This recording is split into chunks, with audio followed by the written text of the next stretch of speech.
अस्सलाम वालेकुम रहमतुल्लाहि व बरकातहू। अल्लाह के सलाम तेरे रहमत बरकात अब तमाम भाई और बहनों पर हो। मैं अल्लाह भी peace upon us. Welcome to the political. Zee News में एक बहस चल रही थी जहाँ पर कुछ मौलवियों को बुलाया गया था कोरोना वायरस वैक्सीन को लेकर। आप सबको पता चल ही गया होगा कि कोरोना वायरस वैक्सीन को बनाने के लिए पॉर्क जेलेटिन का इस्तेमाल किया गया, यानी सूअर की चर्बी का। वहाँ पर कुछ मौलवियों ने हराम का फतवा दिया या फिर कुछ बातें की, इसीलिए डिबेट का मुद्दा बना। ये वीडियो मैं सिर्फ इसलिए बना रहा हूँ ताकि आपको बताऊँ कि जी न्यूज़ कितना बदमाश है, इसका एंकर कितना बदमाश है, फितनाबाज, और कुछ जो मौलवी आए थे उनको इल्म कितना कम है, उनको सीख कर आनी चाहिए। जी न्यूज़ के एंकर ने कहा कि अगर वैक्सीन हराम है, अगर उसमें पॉक सुअर की चर्बी का इस्तेमाल हुआ है, उसको स्टेबलाइज या मेंटेन रखने के लिए डाला जाता है उसमें, तो फिर आप पैरासीटामोल खाते हैं, आप डिस्पिरिन खाते हैं, खांसी के सिरप पीते, उसमें तो अल्कोहल है, अल्कोहल भी तो हराम है, तो आप लोग क्यों खाते हैं? क्या आप लोग डॉक्टर के पास जाके चेक करते हैं कि हराम है कि हलाल है? उसने गलत तरीके से पूछा। वैसे ही मौलवी ने जवाब दिया कि नहीं, वो कम मात्रा ज़्यादा मात्रा कुछ भी बोलने लगे वो लोग। उन्होंने ये नहीं कहा कि अल्कोहल हराम नहीं है, नो, गलत। अगर कोई ये कहे कि पार्टिकुलर कोई चीज़ हराम है, ये गलत है, क्योंकि हदीस में जो डिटेल आया है वो ये है, सही मुस्लिम हदीस नंबर 5203 इंटरनेशनल नंबर के मुताबिक, जहाँ पर रसूलुल्लाह सल्लल्लाहु अलैहि वसल्लम फरमाते हैं कि हर नशा आवर चीज़ हराम है। दुनिया का कोई भी चीज़ हो, अल्कोहल हो या कुछ और चीज़ हो, अगर वो पीने या खाने से आपको नशा चढ़ जाता है तो वो चीज़ हराम हो जाती है। नशा मतलब नशा वो नशा एक ऐसा अमल है बॉडी का कि जब आप कोई ऐसा काम कर देते जब आप होश में रह के नहीं कर पाएंगे। कोई इंसान नशा में आकर अपनी माँ बहन से छेड़खानी करता है, कोई इंसान नशा में आकर चोरी डकैती करता, कोई इंसान नशा में आकर कुत्ते को भौंकने लगता है। एक इंसान होश में आकर कभी भी अपनी माँ बहन को छेड़छाड़ नहीं करेगा, या कभी किसी लड़की का रेप नहीं करेगा, या कभी भी कुत्ते को तो नहीं भौंकेगा। तो नशा इस्लाम में हराम है, हर वो चीज़ जिससे नशा हो। खांसी के सिरप में अगर कम मिकदार में अल्कोहल है, 2 चम्मच पीने से आपको कोई फ़र्क नहीं पड़ता, वो बिल्कुल भी हराम नहीं है। पैरासीटामोल, डिस्पिरिन या जो भी चीज़ इसने कही, वो खाने या पीने से आपको नशा नहीं आता है, वो हराम नहीं है। तो मुद्दा को आपको समझना पड़ेगा कि हराम क्या है और किस हद तक वो हराम है।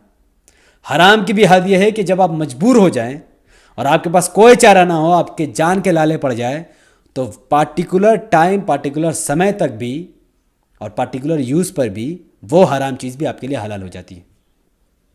क्योंकि अल्लाह सुब्हानहू व तआला ने सूरह बकरा सूरह नंबर 2 आयत नंबर 173 पर फरमाया कि तुम पर मुर्दार, खून, सुअर का गोश्त और हर वो चीज़ जिस पर अल्लाह के सिवा गैरुल्लाह का नाम लिया गया हो, वो हराम है।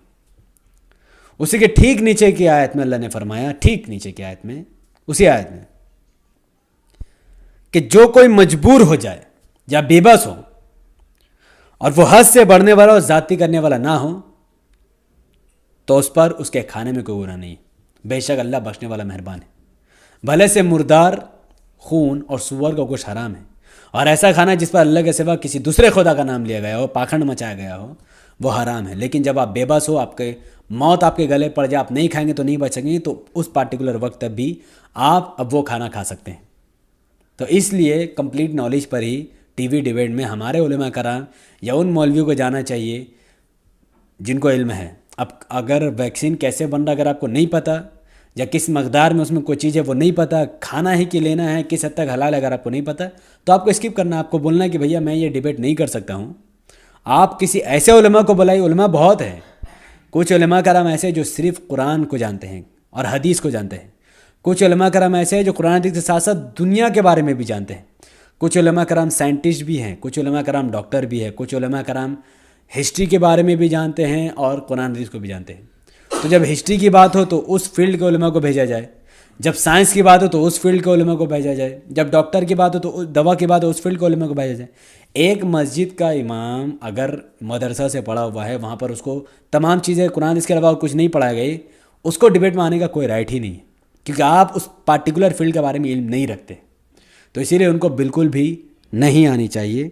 और ये जो जी न्यूज़, आज तक, एबीपी न्यूज़, ये जानबूझ करके ऐसे उलमा को बुलाते भी नहीं हैं ताकि इस्लाम के बारे में लोगों को पता ना चले। ये ऐसे ही उलमा को बुलाते हैं या ऐसे मौलवी को बुलाते हैं जो इल्म तो रखते हैं इस्लाम के बारे में लेकिन काफ़ी कम, और दुनिया के बारे में की नॉलेज सरासर ज़ीरो ही होती है।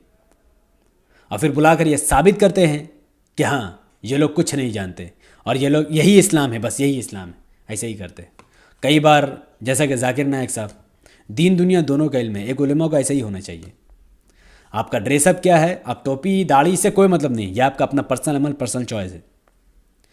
इल्म की जब बात आएगी, इस्लाम की बात आएगी, तो हमें वही बात कहनी है जो कुरान या हदीस में लिखा है, क्योंकि इस्लाम किसी के बाप की जागीर तो है नहीं।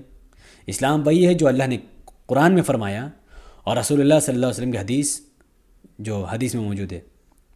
तो इसीलिए इस्लाम कुरान हदीस का नाम है, ना कि किसी का फतवा का और ना ही किसी और के कोई बात का। तो फतवे से कोई फ़र्क नहीं पड़ता, फ़र्क पड़ता है कि कुरान और हदीस में क्या लिखा हो। और कुरान और हदीस बात को बखूबी इजाज़त देती है कि जब तक आपके अंदर नशा नहीं पैदा होता, उतना मात्रा में नशा नहीं होता, तो उतना मात्रा खाना हराम, और बाकी मात्रा में अगर आपको नशा नहीं होता तो आपके ऊपर है, आपका दिल भर रहा तो खाओ, दिल भर रहा तो ना खाओ। जब जान जाने की बात आ जाए कि नहीं बस मुझे अब मौत आ जाएगा, अगर वो चीज़ हराम है, अगर मैं नहीं खाऊंगा तो मौत आ जाएगा, तो उस वक्त वो आपके लिए हलाल हो जाता है। रेफरेंस मैंने दिया सूरह बकरा से, सूरह नंबर 2 आयत नंबर 173 का आप आयत दे सकते हैं। और एक रेफरेंस मैंने आपको दिया सही मुस्लिम से इंटरनेशनल नंबर के मुताबिक 5203 में, जिसमें कंप्लीट डिटेल में आपको पता चल जाएगा कि हराम किस हद तक हराम है, हलाल और हराम में कितना फ़र्क है, और किस हद तक आप किसी चीज़ का आपको चॉइस दिया गया कि आप कब तक किसी चीज़ को यूज़ कर सकते हैं। खैर, तो अगर आपको समझ में आया हो वैक्सीन के बारे में, जो कि मैंने पहले भी वीडियो बना के डाल दी, और पैरासीटामोल और ये अल्कोहल वोल का नशा के बारे में, अगर आपको वीडियो इन्फॉर्मेटिव लगा हो तो इस वीडियो को लाखों लोगों तक पहुंचाने के लिए यूट्यूब के एल्गोरिदम के मुताबिक यूट्यूब को इस वीडियो को ज़्यादा से ज़्यादा लाइक कीजिए, ज़्यादा से ज़्यादा कमेंट कीजिए, ज़्यादा से ज़्यादा इसके लिंक व्हाट्सएप, फेसबुक, इंस्टाग्राम में शेयर कीजिए, और हमारे चैनल द पॉडिकल को सब्सक्राइब कीजिए, बेल आइकन को हिट कीजिए। हमारे फेसबुक चैनल द पॉडिकल को भी, द पॉडिकल इंडिया को भी फॉलो कीजिए, लाइक कीजिए और कमेंट में अपनी बात को रखिए। वीडियो को मैक्सिमम ग्रुप में शेयर कीजिए। इंस्टाग्राम में भी आप मुझे फॉलो कर सकते हैं। तमाम imo number, WhatsApp number, Facebook number, Instagram का लिंक सब कुछ इसी वीडियो के डिस्क्रिप्शन में है। Last but not the list, कि जब भी मैं किसी मौलवी के बारे में या किसी ऐसे शख्स के बारे में कुछ बोलता हूँ कि उसको इल्म नहीं है, तो लोगों को लगता है कि मैं उलमा के खिलाफ हूँ। मैं उलमा कराम के खिलाफ नहीं हूँ। मैं बस इतना ही आपसे रिक्वेस्ट करता हूँ कि जिस फील्ड में आपको इल्म है आप उस पर टीवी डिबेट कीजिए, जिस पर इल्म नहीं है मत कीजिए। और उलमाए सू और उलमाए हक़ दो अलग अलग पार्टिकुलर उलमा है जिसका जिक्र कुरान में है। फिर भी लोग नासमझी और जहलत में आकर मुझ पर इल्ज़ाम लगा देते हैं कि मैं उलमाए देवबंद के ख़िलाफ़ हूँ, या बरेलवी उलमा के ख़िलाफ़ हूँ, या शिया उलमा के ख़िलाफ़ हूँ, या फिर तबलीगी जमात के ख़िलाफ़ हूँ। ये सब बचकाना बात है, बेवकूफ़ी वाली बात है। तमाम मकतबा फ़िक्र के उलमा, तमाम मकतबा फ़िक्र के लोग मेरे लिए मुसलमान हैं, थे और रहेंगे। वो मेरे भाई हैं, मैं उनकी इज़्ज़त करता था और रहूँगा। और बिना उलमा के कभी भी इस्लाम दूसरों तक पहुँच ही नहीं सकता है, क्योंकि उलमा ही सही इस्लाम को जानते हैं, उलमा ही फितना को पहचानते हैं। वो अलग बात है कि टीवी डिबेट में आने वाले जो मौलवी है वो जाली हैं, कुछ, हर कोई नहीं, कुछ जाली हैं, और जो असल उलमा हैं वो यहाँ तक पहुँच नहीं पा रहे हैं। तो मेरी यही कोशिश है कि असल उलमा टीवी डिबेट तक पहुँचे, असल उलमा सही इस्लाम को लोगों के सामने रखे, वो भी डिटेल हदीस और कुरान के रेफरेंस देकर, सिर्फ हवाई बात करके नहीं। बस मेरी यही मेहनत है। अगर इस मेहनत के बीच में आप गलत फहमी का शिकार होते हो तो ये आपकी गलती है, क्योंकि मैं कभी भी पार्टिकुलर किसी उलमा का नाम लेकर नहीं कहता, क्योंकि मैं किसी उलमा की बेइज्जती नहीं कर सकता। क्योंकि अंबिया के अगर कोई वारिस है तो वह उलमा करामी है, और मैं इस हदीस को बखूबी समझता हूँ, जानता हूँ और पढ़ता भी हूँ। बहुत बहुत शुक्रिया। अस्सलामु अलैकुम वरहमतुल्लाहि वबरकात। अल्लाह की सलामती, रहमत, बरक़ात अब तमाम भाई और बहनों पर हो। मैं अल्लाह भी पीस अपॉन अस।